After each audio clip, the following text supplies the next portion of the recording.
అల్లూరు జిల్లా హుకుంపేట మండలంలో ప్రజాస్వామ్యంలో ఓటు హక్కు ప్రాముఖ్యత విలువలపై పౌరులకు అవగాహన ఉండాలని తహసీల్దార్ కె జయప్రకాష్ అన్నారు. 15వ జాతీయ ఓటరు దినోత్సవం సందర్భంగా శనివారం ఓటు హక్కుపై అవగాహన కార్యక్రమం నిర్వహించి జీసీసీ పెట్రోల్ బంకు నుంచి గవర్నమెంట్ హైస్కూల్ వరకు ర్యాలీ చేశారు. అనంతరం కామయ్యపేట జంక్షన్ వద్ద మానవహారం నిర్వహించి ప్రతిజ్ఞ చేశారు. ఈ సందర్భంగా ఆయన మాట్లాడుతూ 18 ఏళ్లు నిండిన ప్రతి పౌరుడు ఓటర్గా నమోదు చేసుకోవాలని సూచించారు. 15వ జాతీయ ఓటరు దినోత్సవం సందర్భంగా భారతదేశ పౌరులమైన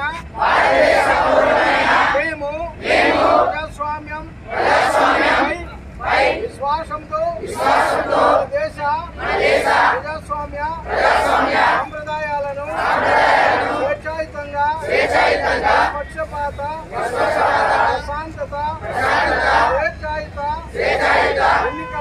ఎన్నికల ప్రభావాన్ని నిలబెడతామని మతము జాతి కులము వర్గము భాష లేదా ఎటువంటి ఒత్తిడులకు ప్రభావితము కాకుండా ప్రతి ఎన్నికలో నిర్భయముగా ఓటు వేస్తామని మూలముగా ప్రతిజ్ఞ చేయించున్నాము.